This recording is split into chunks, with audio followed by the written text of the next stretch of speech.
Kisah yang pertama datang kiriman email yang saya terima dari Sasha. Dalam kiriman ini, Sasha menceritakan ini melibatkan arwah makcik saudara beliau. Arwah makcik saudara beliau. Begini kisahnya. Arwah makcik saudara saya dah banyak buat kesilapan dengan adik-beradik yang lain. Satu ketika dahulu, hidupnya mewah. Mewah sangat-sangat. Sebab dia ni adalah seorang tukang ubat. Banyak membantu kononnya. Membantu. Quote unquote kata beliau. Mereka yang memerlukan bantuan dari beliau sebagai seorang tukang obat tradisional. Kalau disebutkan tukang obat, obat-ubatnya ni bukanlah obat-ubat yang boleh kita dapatkan di farmasi. Jadi kata Sasha, dia juga banyak menganiaya adik-beradik. Adik-beradik dah banyak kali nasihat dia supaya jangan buat kerja yang kotor ini. Tapi dia cakap, kubur aku jawab. Kubur korang jawab. Kenapa korang susah hati sangat dengan aku? Ini cara aku cari rezeki. Aku tak curi. Aku berkhidmat untuk bantu orang. Yalah, ada adik-beradik yang nasihatkan, janganlah bermain dengan api, janganlah berurusan dengan syaitan. Tapi dia degil. Sampaikan pada satu hari, mungkin ilmu yang dia miliki tidak dalam. Sampaikan dia jatuh sakit.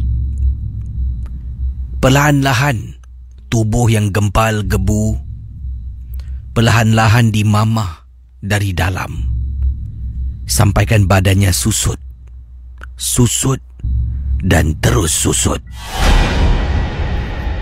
Perlahan-lahan harta bendanya hilang satu persatu.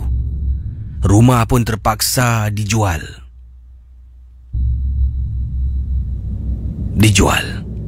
ataupun dikembalikan kalau tak silap saya. Dan tak ada tempat tinggal, Casey. Tidak ada tempat tinggal.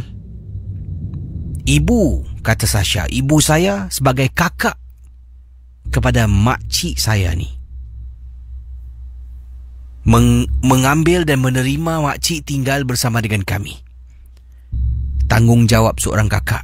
Walaupun adik pernah melukai dengan kata-kata yang tidak baik, degil, ungkal, tetapi air yang dicincang tidak akan putus.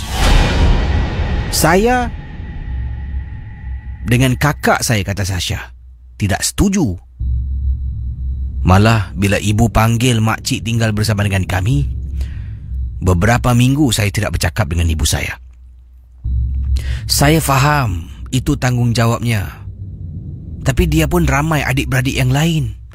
Ibu saya ada 11 adik-beradik. Kenapa tanggungjawab ni ibu saya seorang saja yang perlu berikan kepada makcik saya? Jadi dipendekkan cerita, bila makcik duduk rumah kami, keadaannya semakin teruk. Badan seperti yang dikatakan tadi, mula-mula badannya gempal, gebu, berisi tubuhnya. Makin hari makin susut, sampai kurus kering. Hanya tinggal kulit saja. Bila dia duduk dalam bilik malam-malam hari, nanti dia akan, jangan kacau aku. Percakapan pun dah tak jelas. Mulutnya sentiasa berbuih. Air liur tak henti-henti mengalir. Dan yang paling saya tak suka, rumah menjadi bau busuk. Busuk sangat-sangat rumah. Masuk rumah, seolah-olah rumah ni penuh dengan najis. Macam nak muntah. Saya dah tak suka balik rumah. Dulu saya lah memang gemar balik rumah, memang gemar duduk rumah. Tapi setelah arwah makcik pada waktu itu menetap dengan kami, rumah tu dah jadi tempat salin baju, mandi dan saya keluar. Pendengar Misteri Jam 12, bila makcik tinggal dengan kami, banyak perkara berlaku. Antaranya, dia akan bercakap sendiri. Dia akan menangis. Cah, Cah. Makcik saya panggil saya Caca. Cah, Cah, Cah, Cah. Tolong aku, Cah. Tolong aku, Cah. Sakit, Cah. Aku dah tak ada darah, Cah. Dia masih nak sedut darah aku. Dalam hati saya ni, apa yang orang tua ni meripik? Nak tak nak saya bangun jugalah. Kenapa ni? Cah, tolong Cah. Kaki aku, kau tengok tu. Dia masih nak isap lagi darah kat kaki aku. Kau tengok badan aku ni dah kering. Aku tak tahan, Cah. Suruh dia balik, Cah. Suruh dia balik. Saya kan cakap, cik, mana ada orang? Makcik istighfar lah, istighfar. Makcik ikut saya istighfar, Astaghfirullahalazim. Saya suruh dia ikut. Tak boleh lah, Cah. Tak boleh.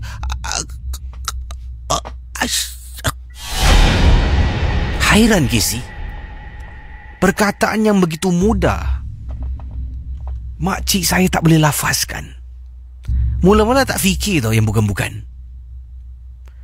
Sampaikan pada satu malam, apabila saya keluar dari bilik nak pergi ke tandas dekat dapur rumah saya, kena lalu bilik makcik. Waktu tu, kalau tak silap saya, selepas 12:30 malam. Jalan depan bilik makcik, saya terdengar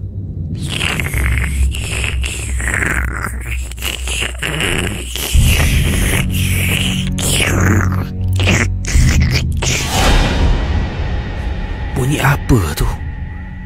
Saya menghampiri bilik makcik saya yang pintunya tidak tutup rapat. Ada renggang sedikit. Jadi dekat pintu yang renggang tu, saya cuba mengendap. Ya Allah, Casey. Mungkin saya salah nampak.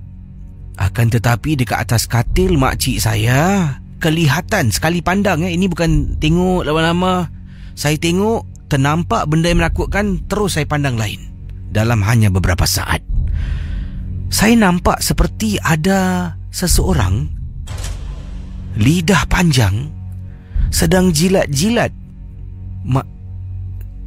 Tadi beliau katakan yang makciknya kalau tidur, air liur tak henti-henti mengalir, mulut berbuih-buih. Ada seseorang dekat katil, lidah panjang sedang jilat-jilat air liur makcik yang meleleh.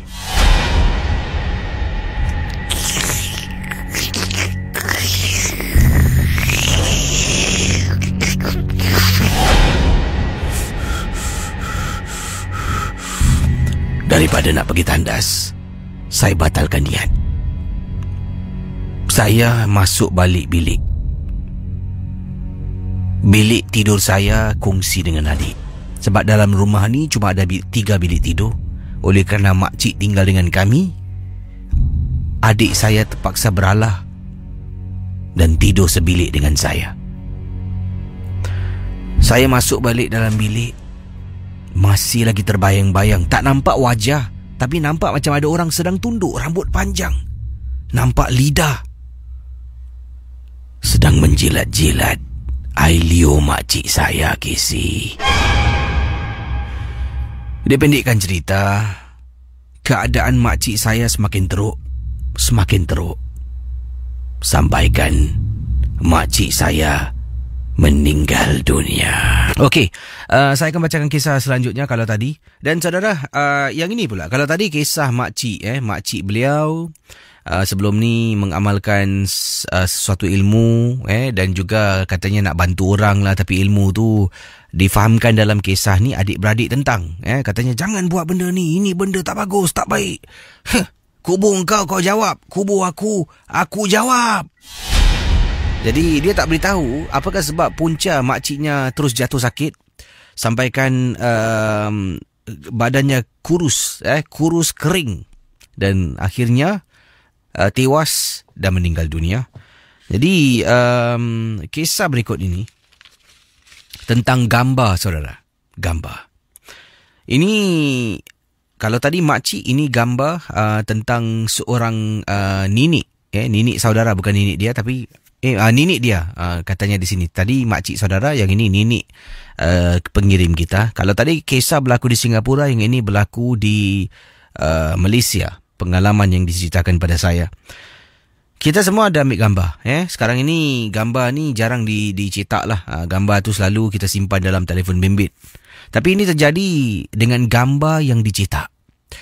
Jadi dalam rumah ni, walaupun neniknya dah meninggal dunia, dah pergi, tapi rumah ni tetap kena ganggu. Antara perkara yang terkena gangguan ni, yang diceritakan beginilah. Saya nak kongsi dengan anda dalam Misteri Jam 12. Kisah-kisah yang anda dengar merupakan Misteri Jam 12. Tidak ada sebarang bukti yang boleh mengesahkan kebenarannya. Ini kiriman dari pendengar kita yang bernama Sharifah, berkongsi pengalaman beliau. Kiriman email dikirimkan kepada saya ke alamat ria@mediacorp.com.sg. Nama saya Sharifah dan saya pendengar Misteri Jam 12 berasal dari Perlis. Dan katanya di sini, ini berkenaan dengan gambar Casey. Dalam rumah, nenek dah pun meninggal dunia. Tetapi nampaknya kegiatan-kegiatan yang arwah nenek suka lakukan kadang-kala masih lagi berlaku dalam rumah. Antaranya, nenek saya ni suka duduk dekat satu kerusi. Ini adalah kerusi rotan yang digunakan oleh nenek saya. Dia suka duduk di kerusi rotan tu.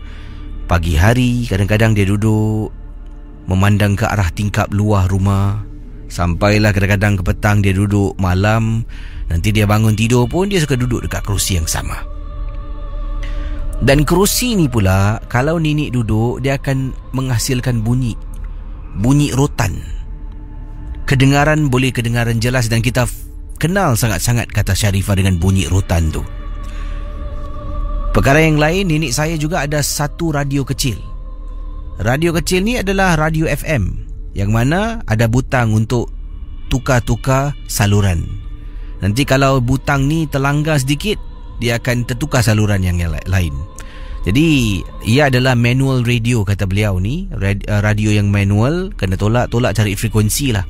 Nanti kadang-kadang dengar nenek saya, nanti dia akan duduk, dia akan ambil radio kecil tu, letak dekat tepi telinga, tangan jari tu dia akan tolak roda untuk tukar saluran. Nanti dia akan bunyi tukar saluran, tukar siaran ke stesen lain. Nanti bila dia dengar benda yang dia suka, dia berhenti kejap, dengar. Nanti kalau dia suka lagu tu, dia akan menyanyi bersama. Kemudian lagu tak suka ataupun benda yang dia tak minat, dia tukar balik ke saluran yang lain. Begitulah. Bila nenek duduk dekat sofa, itu antara perkara yang dia laku. Kalau sekarang ni orang duduk dekat sofa, dekat kerusi, lazimnya orang bermain dengan handphone. Tengok macam-macam app yang ada dekat dalam. Nenek saya ni, dia bermain, arwah nenek saya bermain dengan radio ataupun radio. Nenek dah meninggal dunia. Dalam rumah masih ada gangguan. Dipendekkan cerita, gangguan ini telah pun mendapat perhatian ahli keluarga, mendapatkan perhatian seorang kononnya pakar perubatan. Dia datang ke rumah, dia periksa sana sini. Dalam rumah ada 2 gambar besar. Dalam gambar tu ada gambar arwah nenek yang bergambar dengan kita. Itu antaranya adalah gambar hari raya. Kemudian pakar tu kata, mana tak datangnya si arwah datang rumah ni. Gambar dia digantung dekat dinding. Gambar-gambar orang dah meninggal ni jangan gantung-gantung. Bawa turun, simpan. Jadi dengar cakap pakar, bawa turun, simpan. Kemudian ada gambar-gambar album yang kita letakkan dalam frame bingkai gambar yang kecil. Dia suruh Ambil gambar-gambar tu, kalau boleh simpan. Letak dekat satu ruang dalam kotak ke, simpan. Jangan tunjukkan lagi. Tak boleh display kalau ada arwah dalam gambar tu. Jadi ibu dengan ayah ikut simpan gambar. Tapi ada satu gambar ni, Casey. Setiap kali kita simpan, nanti besok lusa gambar ni akan menjelma dekat atas meja, dekat atas kerusi, dekat mana-mana lah. Pertama sekali gambar ni mula muncul apabila ibu simpan gambar. Besok pagi gambar tu atas meja makan. Ni semalam aku simpan gambar ni. Siapa yang bawa keluar gambar ni? Siapa bawa keluar ni? Ibu ambil gambar tu, masuk balik dalam kotak, tutup, tolak masuk bawah katil. Malam tu, bila tengah tonton TV, tengah ambil bantal dekat atas kerusi, tup, gambar jatuh. Siapa bawa keluar gambar ni? Aku dah simpan gambar ni banyak kali. Simpan lagi. Sampaikan dah beberapa kali gambar ni menjelma, baru saya, kata Sharifah, dengan ahli keluarga yang lain tertanya-tanya, ini orang bawa keluar ke? Atau ada misteri di sebalik gambar ni? Memang benar, Casey. Ambil gambar, satu gambar ni, letak, gambar ni akan keluar balik. Itu adalah gambar yang dimaksudkan adalah gambar nenek saya sedang duduk dekat kerusi rotan, sedang pegang radio sambil menunduk ke bawah dan jari telunjuk sedang nak tukar saluran ataupun tukar siaran. Tapi tak nampak wajah nenek, dalam keadaan candid. Gambar tu keluar balik. Bayangkan pendengar Ria 897 FM. Ibu saya, ayah saya sampai katakan, sudah, awak ambil api, awak bakar gambar ni. Abang jangan kurang ajar Ini gambar mak saya. Saya takkan bakar gambar mak saya. Ini mesti ada orang keluarkan gambar ni. Malam-malam hari tengah tidur, anda bayangkan ahli keluarga semua sedang tidur.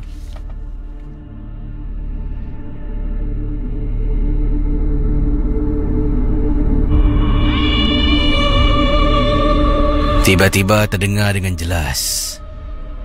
Dengan jelas dalam bilik semua tengah tidur waktu malam. Anda bayangkan dekat luar rumah, di ruang tamu kedengaran.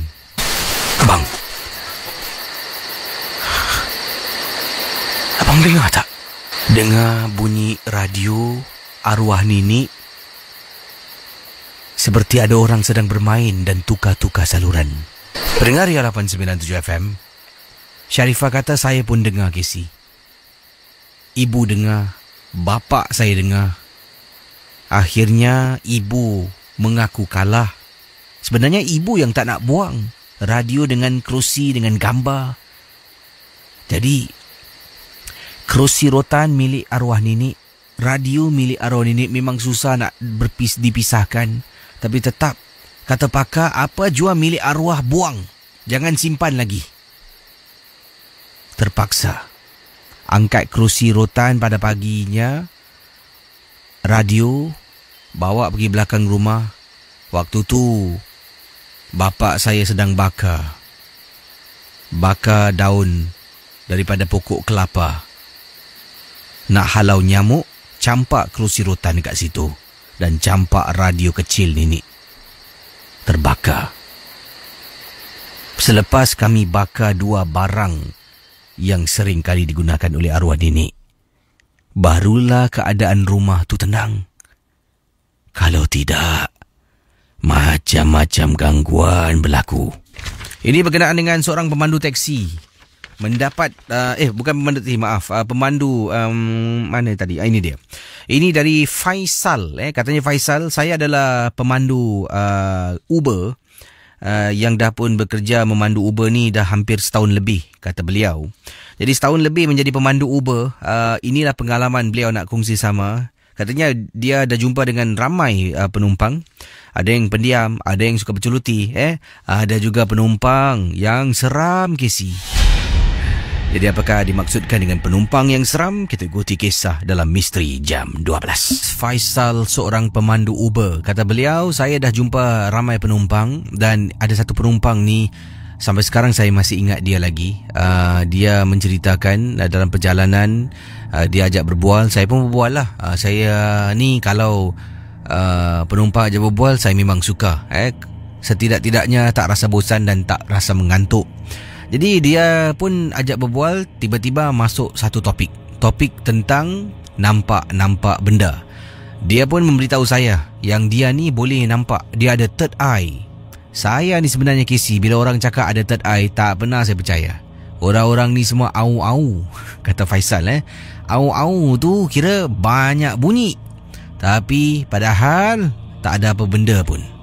Jadi bila makcik ni lah, dia cakap, kau tahu tak, aku ni boleh tengok benda-benda gaib, kata makcik. Saya pun, okey, interesting dalam hati ni. Oh ya ke? Tengok macam mana? Tengoklah benda gaib ni, tapi tak selalulah aku boleh tengok. Kadang-kadang aku nampak, kadang-kadang aku tak nampak. Apa yang makcik dah nampak? Dia pun ceritakan. Dia kata, kau tahu tak, makhluk-makhluk halus ni semua dekat mana-mana dia ada, kata makcik ni. Sebab tu kadang-kadang bila kita tengah duduk sorang-sorang, nanti rasa meremang. Bila rasa meremang, maknanya makhluk tu ada dekat dengan kita. Satu. Yang kedua, kenapa meremang? Sebab makhluk tu sedang perhatikan kita. Bila kita tengah duduk, kata makcik tu lah, saya pun tak tahu sejauh mana kebenarannya, dekat mana-mana, depan kita ada, dekat pokok ada, dekat belakang, kita takkan rasa kehadiran makhluk ni sampaikan makhluk ni perasan yang kita ada dekat depan dia. Bila dia tengok, diperhatikan, barulah secara firasatnya tubuh kita akan memberi signal ada sesuatu gaib sedang memerhatikan. Maka itu berhati-hatilah. Kadang-kadang dia akan panggil, kita akan toleh. Kadang-kadang dengar telapak kaki orang ikut kita, kata makcik. Oh ya ke? Tanya saya. Macam, wow, interesting, saya tak pernah dengar, tapi ini pertama kali. Jadi pernah jugalah kadang-kadang saya ni sedang memandu kereta, kenderaan saya tak ada orang, tapi tiba-tiba rasa meremang. Maksudnya dalam kenderaan saya ni ada yang menumpang, yang halus, menumpang kenderaan saya dan sedang memerhatikan saya. Dan kemudian saya tanya dia, makcik tak takut ke nampak-nampak benda ni? Aku tak takut. Takutlah, aku nak buat macam mana? Sebab itulah aku kalau keluar ni, aku kalau keluar ni, aku keluar pagi petang, tapi tetap ada, setidak-tidaknya tak seram. Kemudian saya pun okey. Kita pun berbual topik lain. Saya memandu, katanya di sini. Nanti, kata makcik. Saya pun perlahankan kenderaan. Tak apa. Sini, kau berhentikan aku kat sini. Makcik, bukankah makcik nak pergi Avenue 3? Tak apa. Aku nak berhenti sini juga. Kemudian saya pun berasa pelik. Booking lain. Tak apalah, tapi makcik harga sama tau, kata saya pada makcik. Amboi, cat sama, kasihlah diskaun bang. Makcik, tak apa, aku bayar. Ambil duit. Tak apa, keep the change, kata makcik. Sebelum makcik tu turun, aku ni nak turun kereta kau. Aku dari tadi lah cuba tak nak. Dia asyik toleh tengok aku je. Makcik ni apa dia cakap? Saya pusing tengok makcik yang tengah nak turun kereta dari belakang ni. Makcik cakap apa ni? Tu tempat duduk depan kau tu. Dari tadi toleh asyik tengok aku je. Malas aku nak layan. Dia tutup pintu. Terus bulu rumah saya meremang, Casey. Saya pun toleh lah tengok tempat duduk sebelah kiri saya ni. Memang kosong, tak ada orang. Tapi makcik tu cakap ada orang. Sekarang nak percaya ataupun tidak? Wow, itu dia kisah daripada Faisal, seorang pemandu Uber. Kalau anda dalam situasi Faisal, apa anda akan buat? Makcik tu mula dia cerita, borak-borak, tiba-tiba keluar topik. Aku ni boleh nampak tau, konon macam aku ada third eye. Buat-buat lagi. Faisal, mungkin Faisal ni seseorang yang tidak percaya. Dia tak percaya orang ni ada third eye. Sebab ramai orang akan cakap dia ni boleh nampak, tapi hakikatnya selalu yalah nampak, tapi tidak ada yang menarik lah. Sampaikan makcik ni bercerita, dia kata boleh nampak, dia tahu makhluk ni gini dan sebagainya. Tiba-tiba sebelum sampai destinasi, nak pergi Avenue 3, tapi dia sebelum Avenue 3 dah minta turun. Itulah tempat duduk kau depan tu. Asyik-asyik toleh belakang tengok aku. Apa akan anda buat? Adakah anda akan terus memandu ataupun anda pun turun? Turun daripada kereta anda untuk mungkin legahkan keadaan dahulu. Mungkin boleh kongsi dengan saya. Hello, selamat tengah malam. Hello. Selamat tengah malam. Siapa bercakap ni? Samad. Samad, panggilan dari mana Samad? AB. Dan ada kisah tentang apa? Silakan. Saya ni bukannya orang sini, Casey. Saya ni asal dari Pahang lah. Ini kisah tahun 90-an. Masa tu saya masih remaja lagi. Masa tu saya ada seminar seorang perempuan, yang seorang gadis remaja lah, yang umur lebih kurang macam saya lah. Ini kisah lebih kurang 20 tahun lepas. Masa tu saya masih remaja. Ini budak perempuan pun masa tu masih remaja. Tapi masalahnya budak perempuan ni, dia minat dengan seorang ustaz yang sudah agak berusia. Ustaz ni dia masih bujang masa tu. Tapi ada agak berusia lah. Jadi saya ni pun macam sakit hati lah. Kecewa lah. Saya ni dulu agak jahat juga. Jadi betul, bila dalam keadaan macam ni, bila saya tengok keadaan macam ni, saya pun jadi sakit hati. Satu hari tu saya pergi ke surau yang ustaz ni selalu mengajar. Tempat ustaz ni selalu mengajar. Surau tempat ustaz selalu mengajar. Betul, saya pergi kat tempat parking motor ustaz ni. Tempat parking motor ustaz ni, tempat dia agak gelap. Jadi betul, bila saya pergi situ, saya betul bawa paku tau. Saya bawa paku. Benda ni saya dah rancang dah. Saya bawa paku, saya cucuk tayar motor ustaz tu. Bila saya cucuk tayar motor ustaz tu, tiba-tiba kaki saya melekat dekat tanah. Tangan saya pula melekat dekat tayar motor ustaz tu. Tak boleh gerak, melekat kat situ. Sampai habis ustaz tu mengajar, dia keluar, dia nak balik, dia nampak saya masih melekat kat situ. Lepas tu dia pun baca sesuatu. Dia tepuk tanah, baru saya boleh gerak. Lepas tu saya minta maaf dengan ustaz tu. Lepas tu apa tu, itu je lah kisah ni. Terima kasih Okay. Banyak pengalaman-pengalaman misteri yang dikongsi sama, dan pelbagai pengalaman-pengalaman yang diketengahkan semuanya datang daripada kiriman-kiriman email yang dikirimkan kepada saya ke alamat ria@mediacorp.com.sg, dan juga yang anda kirimkan kepada saya ke alamat misteri jam12@gmail.com. Jadi saudara, kalau mempunyai pengalaman, terima kasih, dan akan datang nanti dalam perancangan sebenarnya untuk menghasilkan tadi di Facebook saya bertanya pada anda semua tentang kes DVD MG12. Apakah saranan yang boleh anda berikan? Ini merupakan terbitan yang kelima. Terbitan tahun sebelum ini, DVD sebelum ini, saya tidak terlibat secara langsung bagi pembikinan DVD. Saya hanya sekadar pelakon yang diundang bersama dengan rakan-rakan yang lain. Jadi kali ini saya harap saya akan terlibat sama untuk berkongsi idea dan juga berkongsi mungkin melakarkan idea bagi DVD yang akan datang nantilah. Jadi sebenarnya niat di hati nak buat filem tapi itulah bajet berapa lah.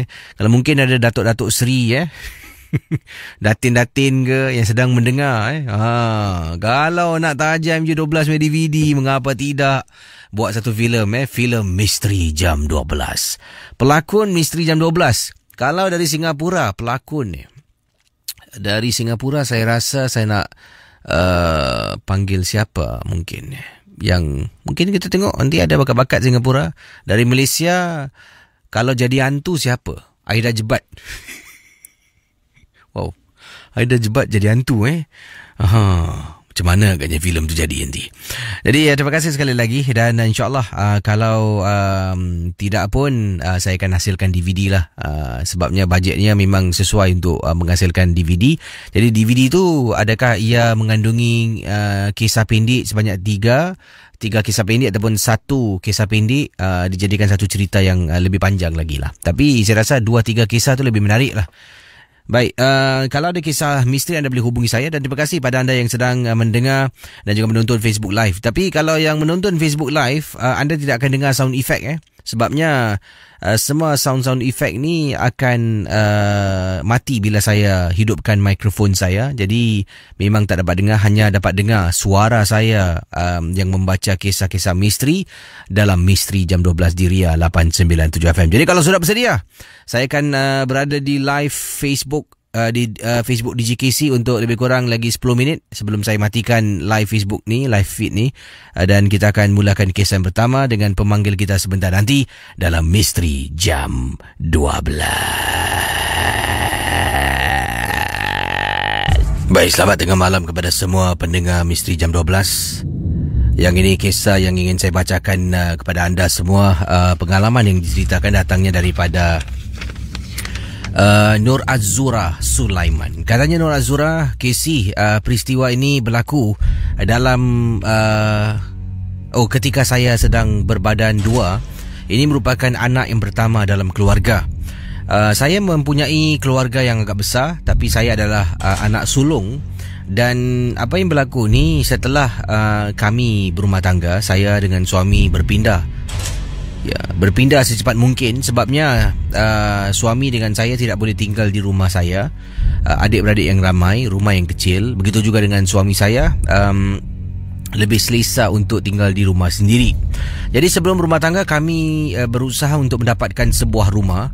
Jadi oleh kerana kami ni pun berdua ni baru saja bekerja, tidak mempunyai bajet yang tinggi, dan kami pun tidak boleh memilih rumah yang macam mana yang kami nak beli.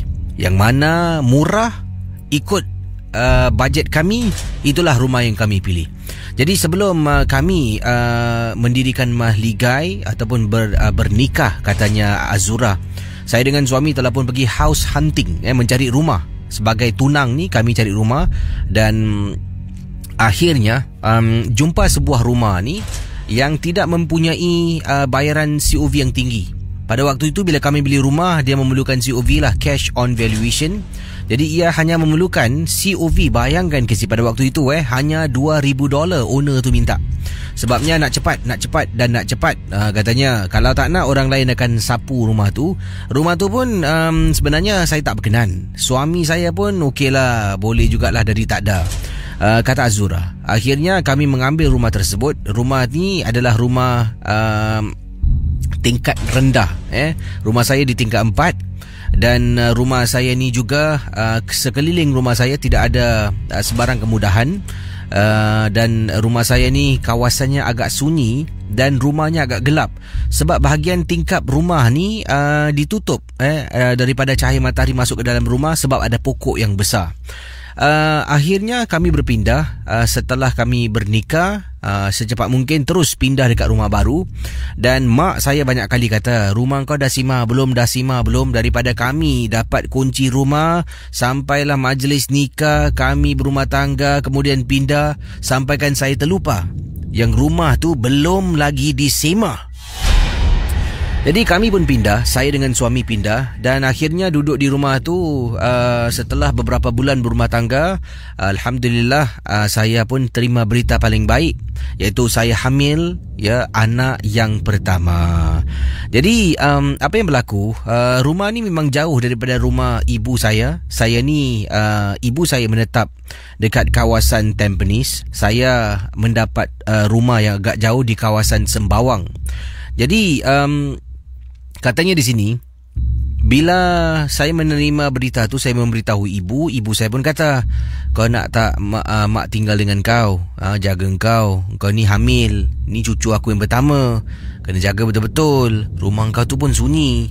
Dan saya pun kata pada ibu saya lah, pada mak saya, tak payahlah menyusahkan diri. Lagipun suami saya belum tahu okey lah, sebab dia pun nak privacy dalam rumah, takut nanti bila mak ada disegan. Mak kata okey, tapi kalau ada apa-apa kau perlukan, kalau kau sorang-sorang kat rumah, suami kerja malam, kau bilang mak. Jadi itulah perbualan saya dengan mak saya setelah saya mendedahkan, memberitahu dia berita paling gembira yang saya ni hamil anak yang pertama. Jadi pendengar Ria 897 FM, saya tengah duduk dalam rumah. Suami saya pada malam tu berada dalam bilik, dah pun masuk tidur seorang diri dalam bilik. Saya dekat ruang tamu sedang duduk sambil menonton TV, belum lagi nak tidur ni. Tiba-tiba saya dengar dekat tingkap bunyi burung gagak kisi. Malam-malam hari jam 11 malam bunyi burung gagak. Saya pun toleh tengok, burung gagak agak besar dekat jendela rumah saya.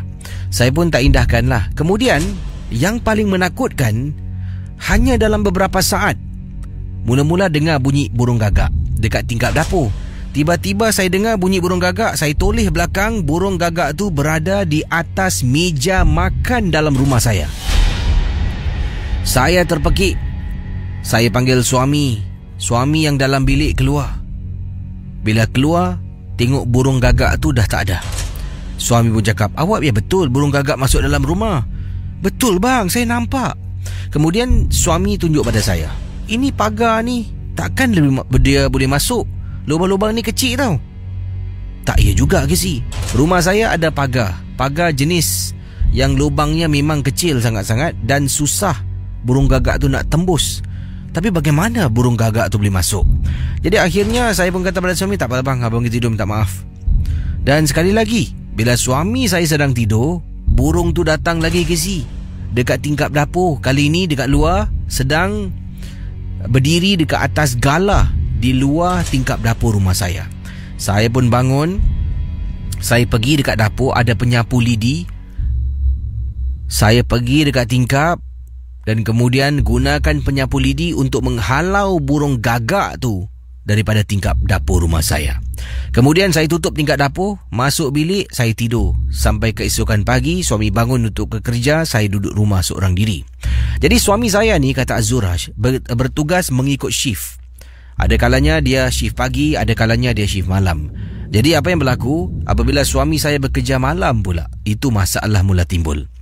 Tengah duduk dalam bilik pada waktu itu, saya terpandang dekat tingkap bilik saya. Mula-mula nampak ada macam kain putih tu. Langsir saya memang warna putih, tapi saya tahu tu bukan langsir saya. Sebabnya satu saja kain seolah-olah tersangkut pada tingkap bilik rumah. Apabila saya bangun, saya nak tarik kain tu. Saya bangun, tiba-tiba kain tu terjatuh dan terus terbang naik ke atas. Bayangkan, mana kain boleh terbang kecuali kain tu adalah kain magic. Saya tak nampak kain tu. Belum sempat tarik, kain tu terjatuh daripada tersangkut pada tingkap. Bila dah jatuh tak nampak, kemudian dia terus muncul dengan terbang ke atas. Saya tersintak. Saya dah tahu dah ada benda yang tak kena tentang kawasan perumahan dan khususnya rumah yang saya tinggal. Sampaikan pada satu hari, apabila saya sedang bercakap dengan mak saya di telefon. Suami tidak ada di rumah kerja malam, Casey. Tengah cakap, tiba-tiba mak saya tegur.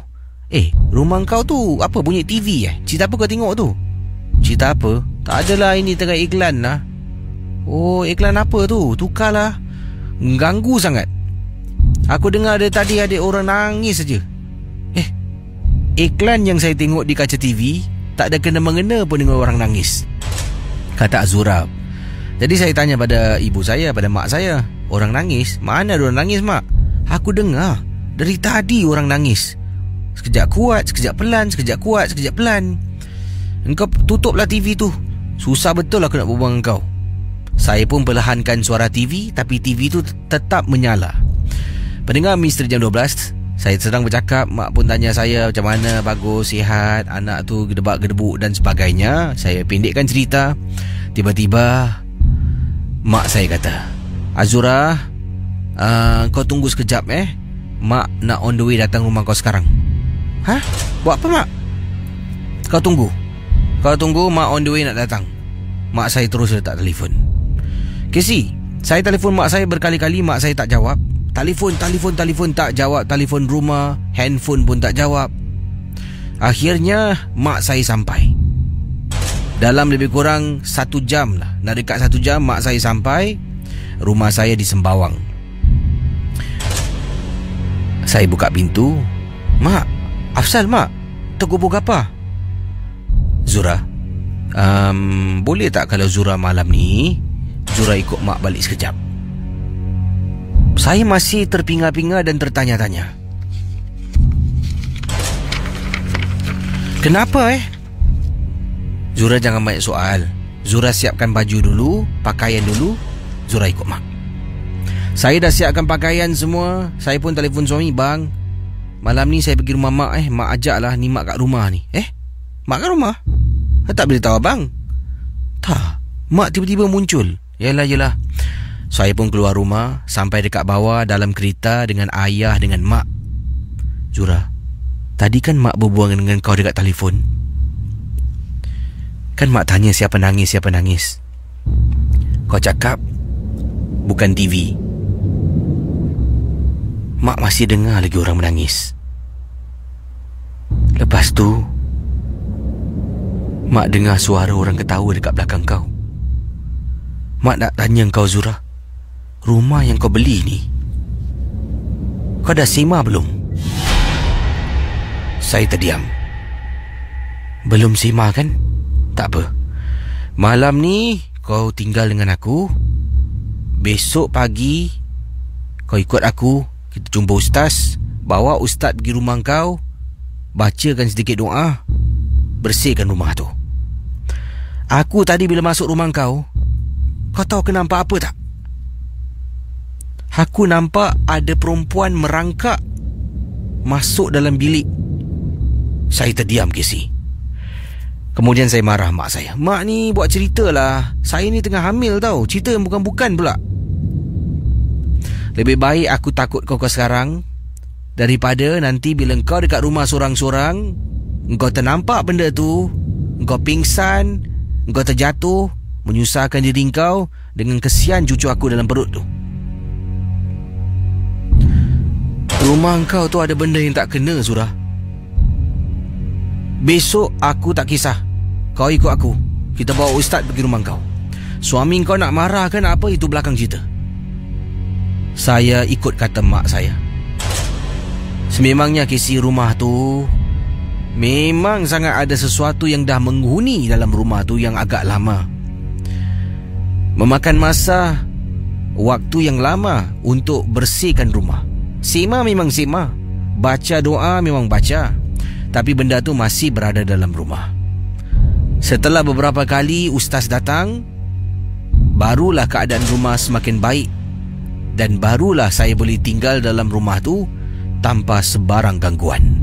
Baik, terima kasih pada pendengar-pendengar Ria 897 yang ada di Facebook live DJ Casey. Sekarang ini ramai yang masuk gelanggang, terima kasih dan itulah kisah yang pertama, kisah yang telah pun saya kongsi sama berkenaan dengan dalam rumah. Bayangkan tengah berbual dengan mak ini hamil anak yang pertama, tiba-tiba mak dengar bunyi orang menangis. Ingatkan TV Tiba-tiba bila mungkin saya rasa bila Mak Zura ni mula dengar suara nangis, anak kata tidak.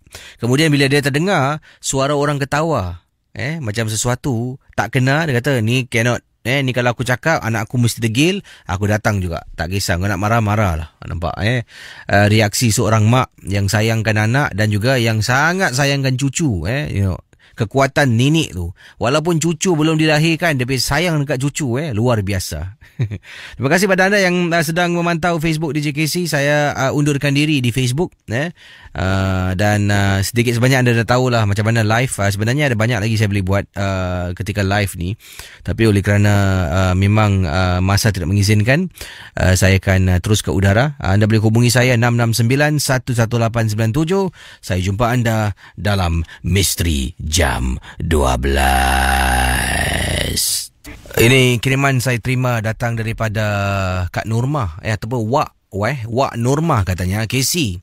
Ini berkenaan dengan makhluk yang merangkak tu. Dahulu kakak juga pernah terlihat sesuatu yang sama ketika kakak pergi ke rumah anak kakak lah.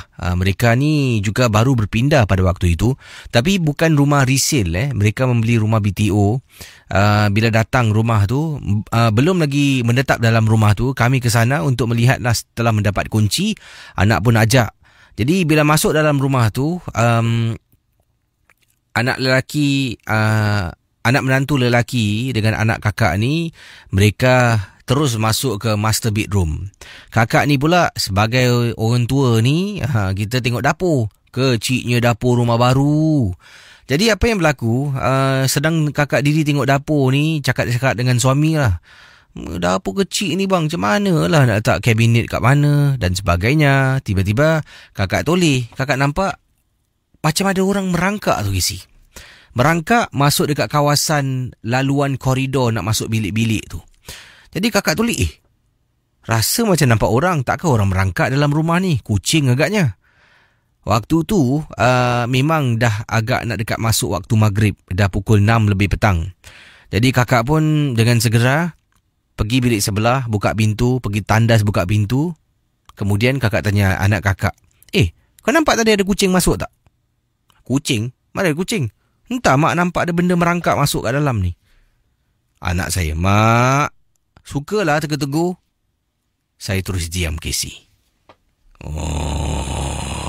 Bersama dengan saya, kita ada pendengar kita. Assalamualaikum, apa khabar, Ibu? Ini berkenaan pengalaman tentang apa, Bu? Silakan, Bu. Apa dia? Bu, suaranya kurang jelas. Ya, cakap kuat sedikit.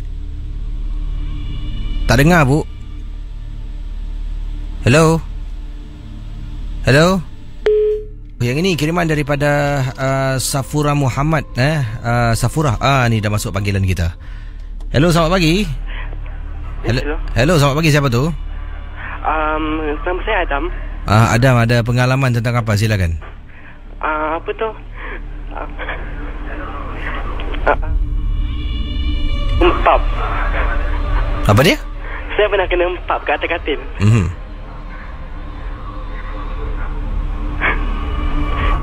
Baik, sila hubungi saya kalau ingin berkongsi pengalaman yang serius, yang ingin benar-benar berkongsi kisah misteri anda, untuk hubungi saya. Kalau boleh kalau saya jemput anda cerita tu, teruslah cerita, jangan tunggu-tunggu lagi. Nanti saya nak kena tanya macam polis pula, kenapa? Apa terjadi? Pukul berapa? Waktu tu buat apa? Angin ni macam mana? Tiupan angin pada malam tu. Oh ya ke? Pokok bergoyang sikit ke banyak? Cerita tak habis. Bila saya kata terus kongsi kisah, anda terus langsung. Jadi saya pun tak banyak spelling. Okey, saudara, terima kasih pada anda yang sedang mendengar. Saya akan jawab panggilan sebentar nanti. Tapi sekarang ini Safura berkongsi pengalaman. Assalamualaikum, Waalaikumsalam. Saya nak berkongsi satu kejadian ini. Ini berkenaan dengan makcik saya yang terkena badi mayat. Setelah pakcik saya meninggal dunia, makcik saya ni seolah-olah tak boleh lupakan pakcik. Selain daripada katanya dia terlampau sayang, sampaikan menyebabkan dia terkena badi mayat.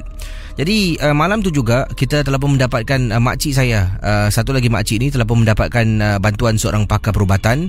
Datang ke rumah katanya, ini nak kena pergi kubur, ambil tanah yang baru saja ditanam tu, tanah arwah pakcik yang baru ditanam. Jadi yang kena pergi tu suami saya lah. Jadi suami pada mulanya nak pergi seorang diri, tapi saya kata tak apa, saya ikut suami. Saya pun pergi dengan suami. Pergi Pusara Abadi Kesi. Pusara Abadi jam 11 malam. Kami berdua bawa plastik, bawa tempat penyeduk. Kemudian sampai dekat kawasan kubur tu, suami fikir balik, dah malam. Kalau pergi pagi tu masih boleh kenal tempatnya lah, tahu. Tapi dah malam ni nampaknya beza sedikit kawasan tanah perkuburan yang tadi baru saja kita kunjungi. Jadi suami tengok, mana jalan ni? Pergi sana, pergi sini, sampaikan telefon, lot berapa, cari-cari tak jumpa. Kemudian suami saya ni keluar balik dan cuba hafal bagaimana waktu dia ikut rombongan bas jenazah ni pergi ke kawasan tanah perkuburan.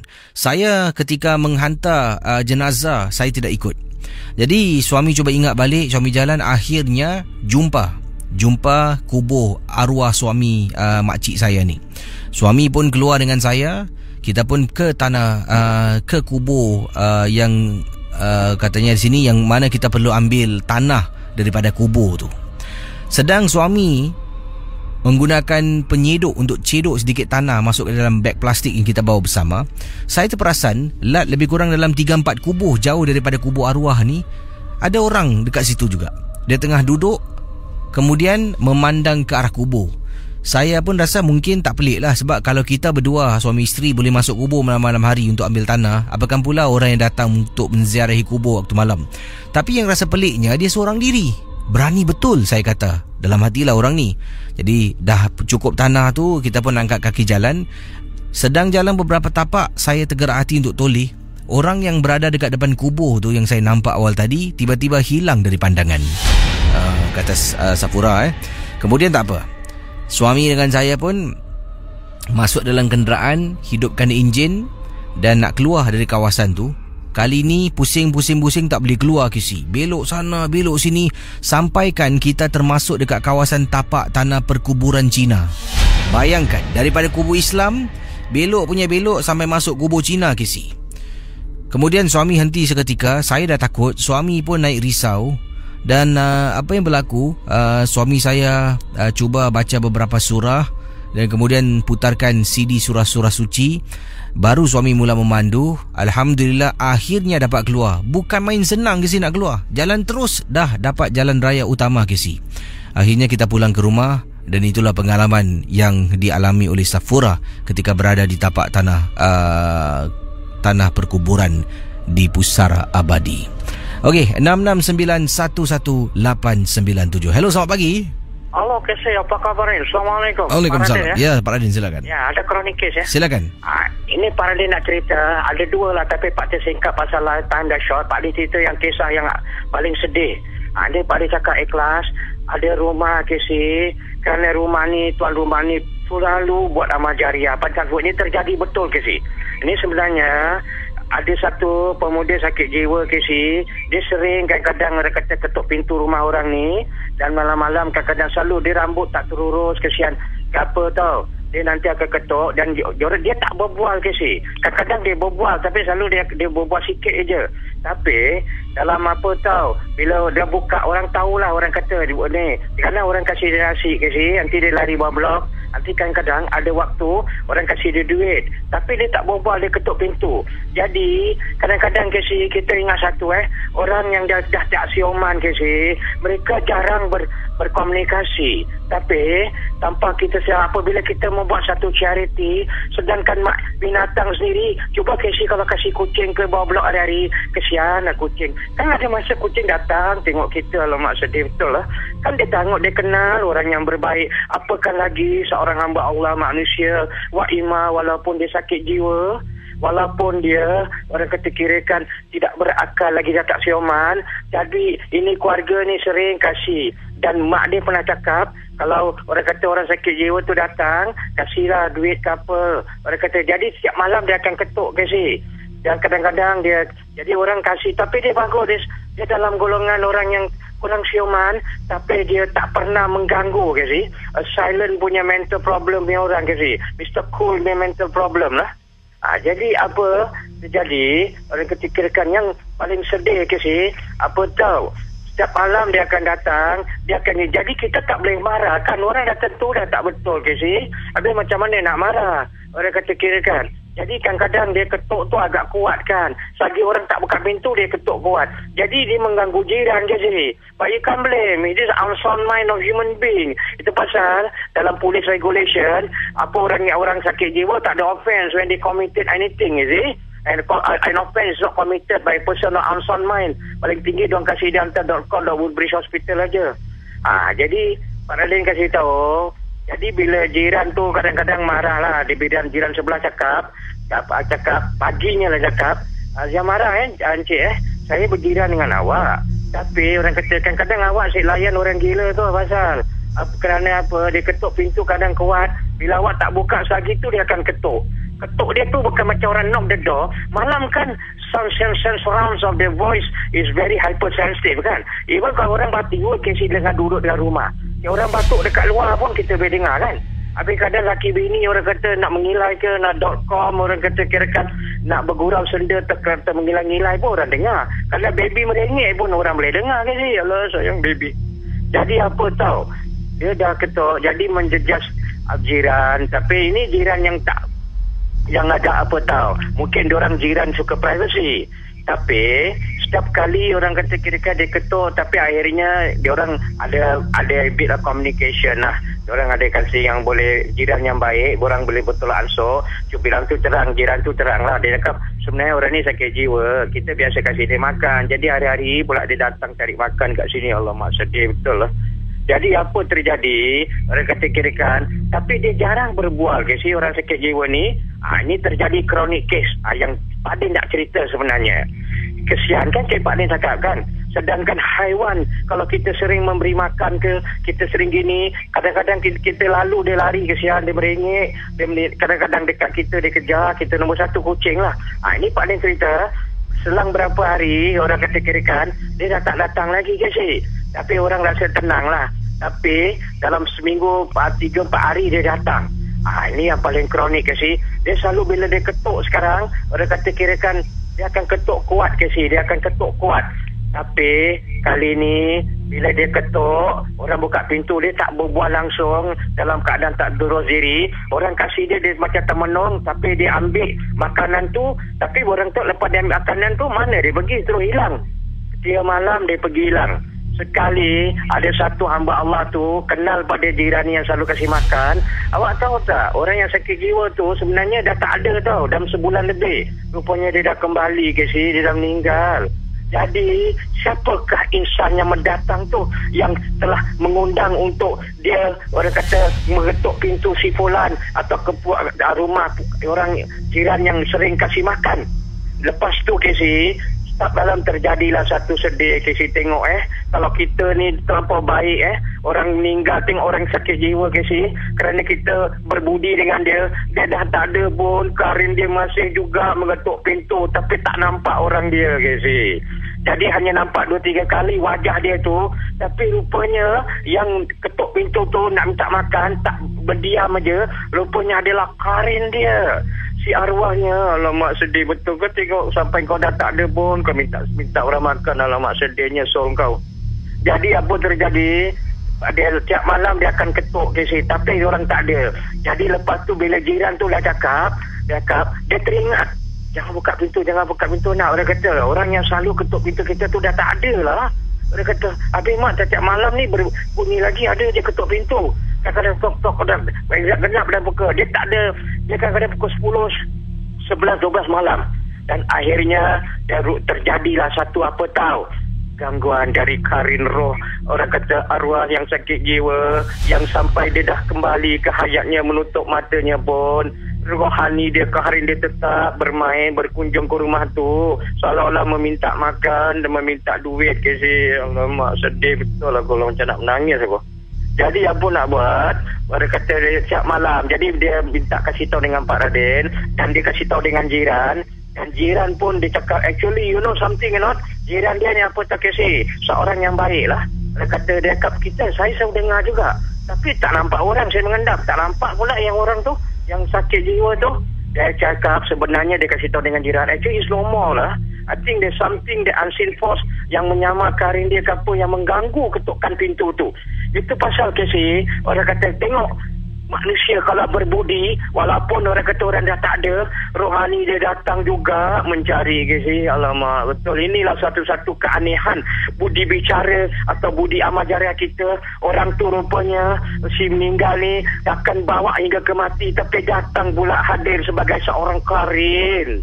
Dan akhirnya Pak Radin kasih tahulah, orang kata dia kasih tahu Pak Radin, dan jiran cakap you better do something, I call someone that specialist, macam-macam X-file ke apa, to settle this case lah. Jadi dia undang Pak Radin kasih tahu dengan dia cakap bagaimana orang ni boleh mendatang. Dan dia cakap, orang kata tidak Pak Radin, saya dengar berita dia dah arwah. Jadi macam mana orang kata kira-kira dia datang lagi, siapa yang datang? Pak Radin cakap memang kadang-kadang ada masa kadang-kadang itu pasal ketukan pintu dia tu habitual dia tu, sampai dia dah tak ada dia hadir juga. Tapi ini kan dah mengganggu Pak Din. Dia tak mengganggu kita Pak Din, tapi kan agak takut kita kena salah badi juga, terencak juga kita Pak Din. Tak, orang tak kita, orang dah tak ada yang selalu biasa ketuk rumah kita, habis tu datang ketuk pula lagi. Habis bila tak ada sikit sebanyak, siapa tak takut.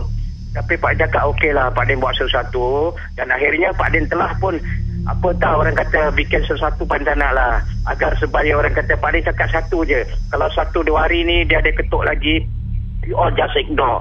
Dan after that Pak Din buat sesuatu, dan apa Badri kronik kes dapat disettle. Punca cerita Pak Radin ke si buat baik daripada buat jangan sekali. Tapi kalau kita berbudi dengan orang hingga akhir sepanjang hayat pun, sampai orang tu tak ada, roh orang tu datang, kesian. Dalam mungkin dia mati dalam kelaparan ke dia sedih. Untuk Cik Wong Pak Din cakap yang tentang dia cakap kenapa orang Melayu kata sampuk. Pak Din cakap jujur Pak Din pernah juga obat macam-macam .com, .Chinese, .Malay. I love the Malay, so and the Chinese, we are Singaporean Even Pak Din pernah bantu orang India. Dalam dunia kesampukan Cik Wong tak mengenal bangsa keturunan. Kalau kau nak kena, kau kena.